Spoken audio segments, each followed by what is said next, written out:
الله عز وجل د رسول الله صلی الله علیه وسلم د یو غمجن حالت کې، یو فکرمن حالت کې یو صورت نازلوي، انا اعطیناک الکوثر.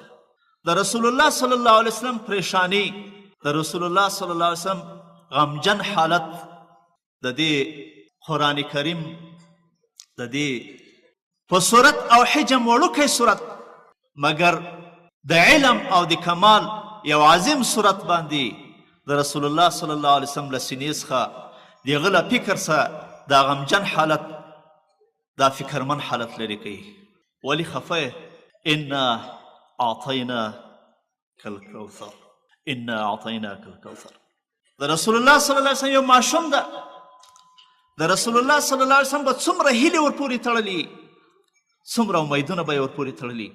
قاسم له دنیا رحلت کوي، همدغه یو د زړه ټوټه دی د رسول الله صلی الله علیه وسلم.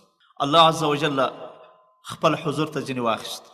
کفار بالعموم، عاص بن وائل بالخصوص دته پیغور ورکوي، نور بې خیره یې، ستا د یاد او ستا د خیر څه پاتې نه شو، ځکه د خیر او ستا د یاد تمه به ستا له اولاده کېده، هغه الله تعالی هغه درڅه ولاړ. رسول الله صلی الله علیه وسلم د دوی په دې پیغور باندې لږ فکرمن کېږي. الله عز وجل ورته وایي چې فکر مه کوه، دغه ماشوم کله تا واخیستل شو، خو تا ته مې د دې په عوض کې خیر کثیر درکړی. د خیر کثیر د کوثر چې د تفضیل څخه د معنا ډیر خیر، د ډیر خیر څخه مفسرین وایي قرآن، یو تفسیر قرآن دی. ته خفه ولې؟ تا ته خو مې قرآن درکړی، او دا قرآن به داسې نه وي چې ته له دنیا رحلت وکړې او دا قرآن به پاتې شي. د دې قرآن به بیا څه درک نه لګېږي، ضایع به شي. انا نحن نزلنا الذکر و انا له لحافظون. موږ د دې حفاظت کوونکي یو، موږ د دې ساتونکي یو. الله عز وجل په امت کې داسې ماشومان را پیدا کوي، یو نه په لکونو ماشومان به را پیدا کېږي. په یوه زمانه کې نه، په هره زمانه کې به دا رواني، په یو قوم کې نه، له هر قومه به او یو وخت کې نه 23 ګنټې کې به دا سلسله روانه. عجیبه حالت دی. الله عز وجل د هغه ماشوم په ځای باندې چې له رسول الله صلی الله علیه وسلم څخه اخلي، الله عز وجل رسول الله صلی الله علیه وسلم ته په خپل امت کې دومره بې شمېره امتیان ور په نصیب کوي چې هغه به په هر عصر کې، هغه به په هر ځای کې، هغه به په هر وخت کې د هر قوم څخه دا خلک را پیدا کېږي، او الله عز وجل به دا قرآن د هغو سینو ته شیوه کوي، په هغو باندې به یې حفظ کوي، په هغو باندې به یې تلاوت کوي، په هغو باندې به علم ورسوي. نو الله عز وجل ورته وایي چې محمد رسول الله تا ته مې خیر کثیر درکړو. خیر کثیر قرآن ده، دا قرآن به ضایع کېږي نه، دا قرآن به حفظ کېږي، محفوظ کېږي به. د دې لپاره به ستا په امت کې همدغسې ماشومان را پیدا کېږي، هغه به دا قرآن په سینو کې حفظ کوي، هغه به یې په خپل دماغو کې حفظ کوي. اوس سعادت دا سو چې الله عز وجل د رسول الله صلی الله علیه وسلم د یو ماشوم د خفګان په تسلي کې ورته وایي چې خیر کثیر مې درکو. قرآن لپاره به د په امت کې ماشومانې، په امت کې به د ځوانانې، په امت کې به سپینګري. ستا دا قرآن به د هغو سینو ته ځي، د دې تشویش مه کوه، د دې فکر مه کوه. او دا یوازې قرآن حفظ نه، بلکې له قرآن سره به د ټول دین حفظي، د ټول دین حفاظت به ورسره وي.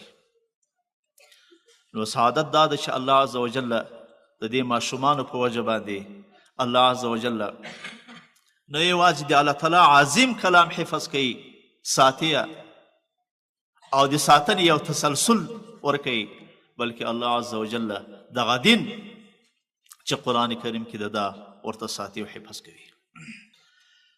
اوس عجیبه دا ده چې د خیر کثیر مفهوم موږ راواخلو چې خیر کثیر دلته څنګه رسول الله صلی الله علیه وسلم ته رسي. خیر کثیر دا ده چې د دې قرآن به په لفظ کې په معنا کې چې کوم برکات، آثار، ثوابونه، اجرونه یې کې دي، دا سلسله به روانه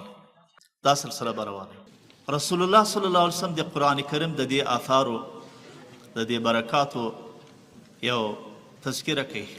الله عز وجل د قرآن کریم په دې هر حرف باندې 10 نیکۍ ایښي دي، 10 حسنات یا 10 نمبرې ایښي دي.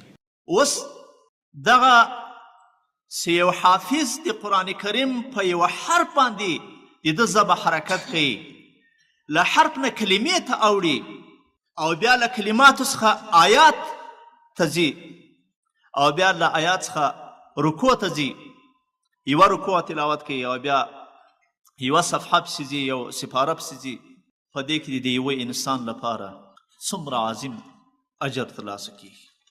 زه به تاسو ته یو مثال وایم. همدغه صورت چې ما تلاوت کوي انا اعطیناک الکوثر، دا 42 حروفه ده. د دې وړوکي صورت په تلاوت باندې یو انسان ته تر 400 زیاتې نمرې د حسناتو لیکل کیږي. تر 400 زیاتې نمرې. دا دنیا دارالابتلا ده، دارالامتحان ده، او امتحان په عبادت کې ده. ما خلقت الجن والانس الا ليعبدون. تاسو توجه غواړم. دا دنیا دارالابتلا ده، دارالامتحان ده، او دا امتحان لیبلوکم ایکم احسن عملا. کوم انسان دی چې ډېرې نمبرې واخلي د حسناتو، ډېرې نیکۍ ترلاسه کړي، په دغه دارالابتلا کې، په دغه امتحان کې تر ټولو زیاتې نمرې اخیستونکی څوک دی؟ هغه د الله تعالی دغه د کلام تلاوت کوونکی، حفظ کوونکی دی. عجبه ده. تر ټولو زیاتې نمرې والا هغه په مدرسه کې په امتحان کې اول نمبر ده، په امتحان کې هغه کامیابه ده چې ډېرې نمرې یې وړي. د الله تعالی په دغه په دې دنیا په دې دارالامتحان کې، په دې ازمایښت کې لیبلوکم ایکم احسن عملا، په دغه خاص ابتلا کې، په دې خاص امتحان کې تر ټولو زیاتې نمرې وړونکی، د زیاتې نمرو ګټونکی، د زیاتې حسناتو ګټونکی هغه دغه حافظ القرآن.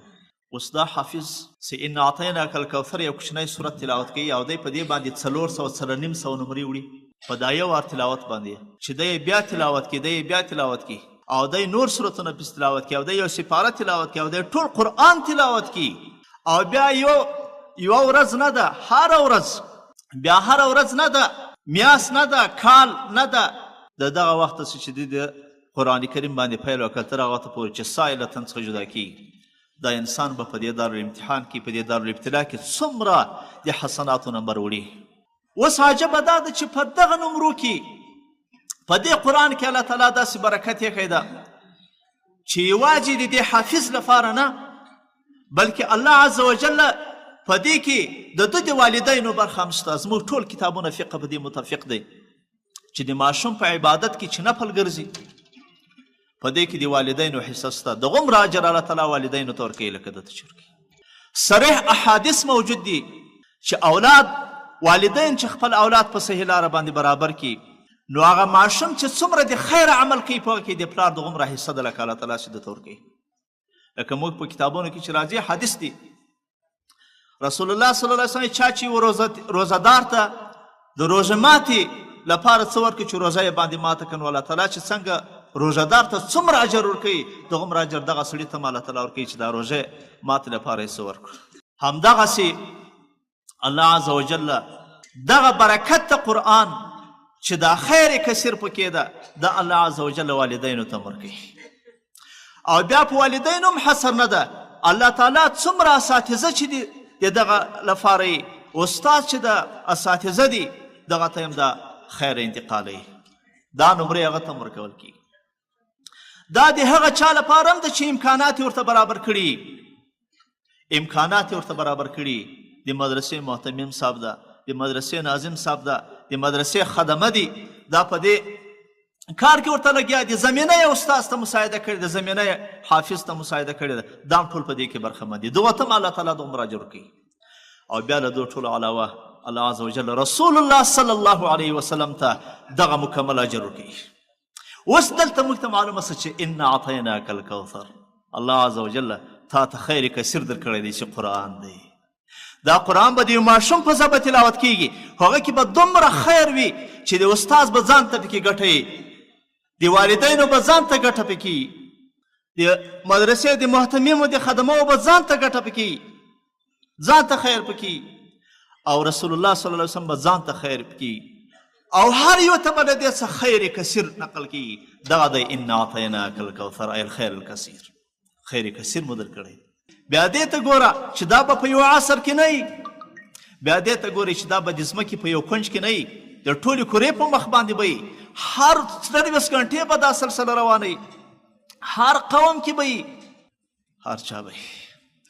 بیا د قرآن کریم دا بل اړخ ته وګورئ، دا یوازې په تلاوت باندې نه ده، دا د قرآن کریم باندې د علم په راوستو باندې هم ده چې څوک په قرآن کریم باندې علم راولي، قرآن کریم زده کوي، کې په ناظره زده کوي، کې په تفسیر و ترجمه زده کوي، که هغه څخه استنباط و استخراج د مسایلو کوي. دا خلک هم ټول په خیر کثیر کې دي. ابن عباس رضی الله تعالی عنه څخه حضرت اکرمه روایت کوي، یوه مسله د الله تعالی له کلام څخه ایستل یا یوه مسله باندې علم راوستل، دا د الله تعالی په نزد باندې دومره خیر کثیر ده لکه یو سړی چې 100 رکاته لمونځ وکوي او الله تعالی ته قبول مي. 100 رکاته 100 رکاته تراویح وکړو، موږ نفس وخیږي چې دا 100 رکاته تراویح ملا صاحب خو لږ زر کوو او موږ ملا صاحب یې ځنډنۍ کوي. 100 رکاته نه 100 رکاته، هغه هم په داسې طریقه داسې چې تا یې ټول شرایط او واجبات او مستحبات پکې پوره کړي. 100 رکاته لمونځ وکوه، د قرآن کریم په یو مسله باندې علم راوله، د دین په یو مسله علم راوله، دومره اجر پکې ده، دومره اجر.